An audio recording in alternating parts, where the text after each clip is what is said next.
last weekend, everybody was in, well, everybody who was anybody. Of course, I wasn't there. You weren't there.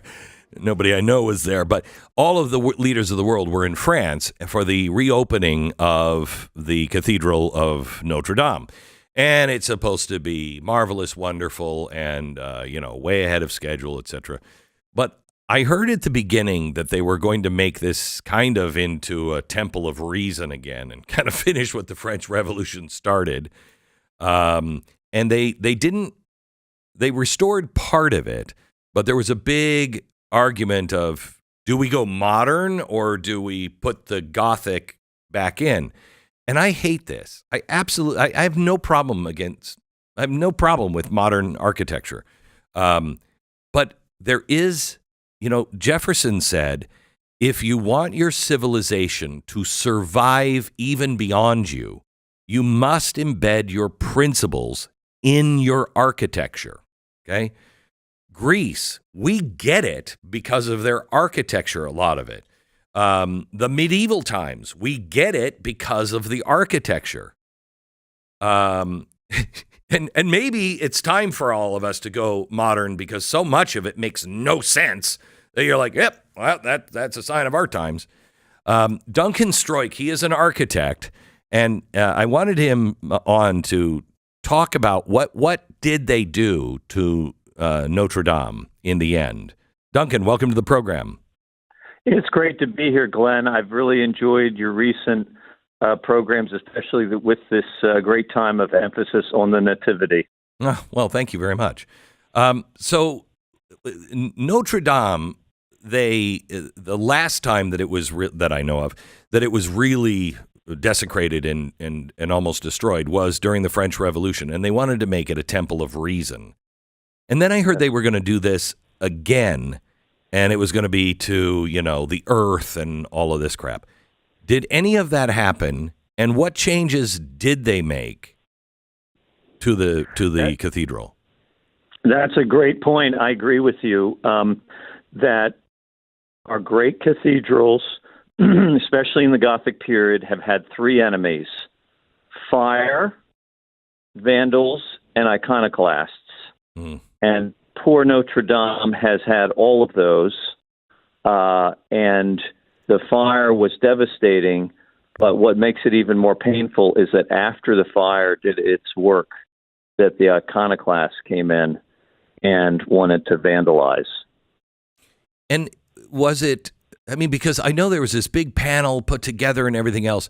Was there anybody that actually in France believed in God that was on the architectural board? I think there is, but they're not supposed to admit to it. There's a wonderful interview with Philippe Villeneuve, who was the head architect and who really fought to restore it the way it was, especially the spire, the 19th century spire. And I give him the major credit for the restoration and preventing the vandals and the iconoclasts from doing their work. But Philippe never said anything, and I talked to him in person a couple of times. He never said anything about God or about faith. But there's a recent interview with him, and he admits that he has faith, that was kept him going during these last 6 years, and also that the Mother of God helped him immensely in rebuilding this little church. I can't imagine what it was like being a God person rebuilding the most famous cathedral in the world and not be able to say, hey, there's some God stuff here in this Gothic architecture we may not want to lose. So exactly. And it's so amazing because Macron, the president, he, originally he wanted to have a competition to redo the outside of it and do something 21st century, something of our time. And the elites and the architects were, excited, greedy little animals wanting to eat up this beautiful building. And fortunately, the people of France fought that. But he did not give up. Every step of the way, he says, well, could we have a competition to redo the stained glass? Could we have a competition to redo the side chapels? Could we, anything he could do to get the contemporary in there? And unfortunately for him, not for me, but for him, the contemporary means the secular. So what is massively different when you go there now? I think Philip Villeneuve got 98% of it. I mean, he really succeeded. Oh. They rebuilt the roof exactly the way it was, including with medieval axes. They rebuilt the spire the way it was in 1860 with handmade wood joinery. They redid the lead roof, which is very handmade, very phenomenal. They redid all the stonework, the 5 huge openings in the ceiling that had been destroyed. They restored and cleaned some of the side chapels and the paintings, which just are, were kind of dark before. Now they're beautiful. So he got 98% of it. Macron got very little. The elite art world that doesn't go to church, doesn't believe in church, right, but, are very influential. They got very little.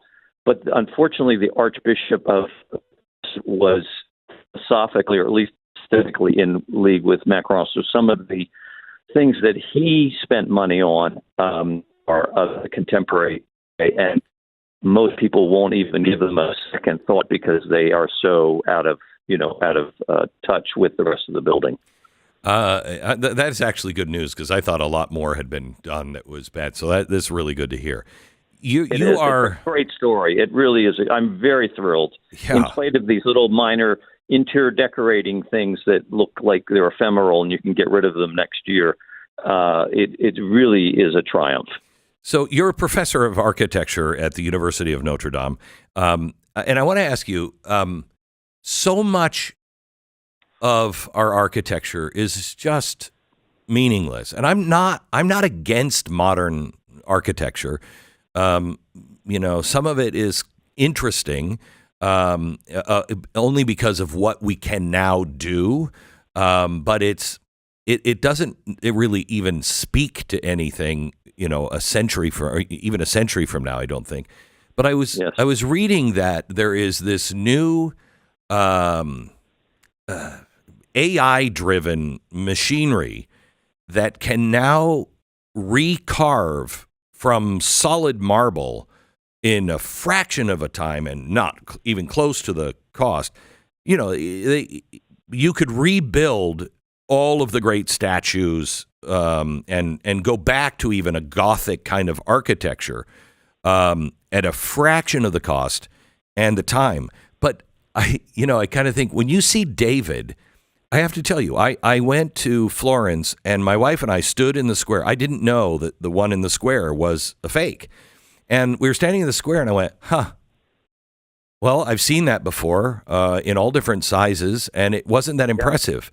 And then I went into the museum where the original is, and I cannot tell you what the difference is, but that one is alive. The other one is not. Yes. What is the difference? And will, by getting rid of handmade things, don't you think that just changes absolutely everything? Totally.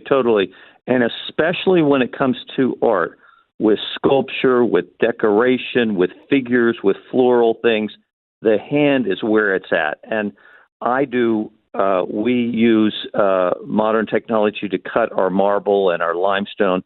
But the thing that gets me so excited is to see that guy with his hands actually cutting into the stone and making an acanthus leaf. No question with sculpture. I believe totally with sculpture that it's the key. And so, yes, the David is a great example because there's a couple of great copies in Florence. And the one that we're all moved by is the one by that Michelangelo guy. Why is that? Because they look identical. Yes, totally. And they were great.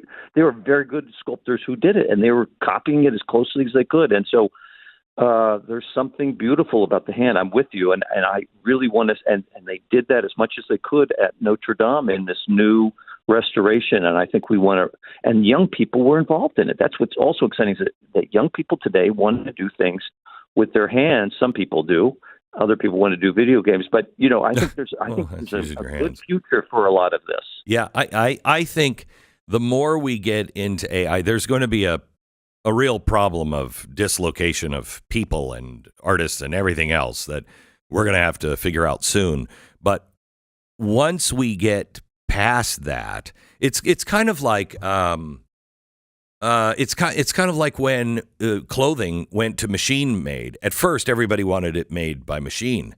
Now, if it's handmade, holy cow, is it different? You know, even from, I was just talking to somebody about, you know, everybody buys ripped jeans now. We were embarrassed when I was a kid because our moms would patch them. Now you'll pay $150 extra if they're patched by a machine, but we're trying to buy that authenticity that, yeah, I wore these out, even though we didn't. You know what I mean?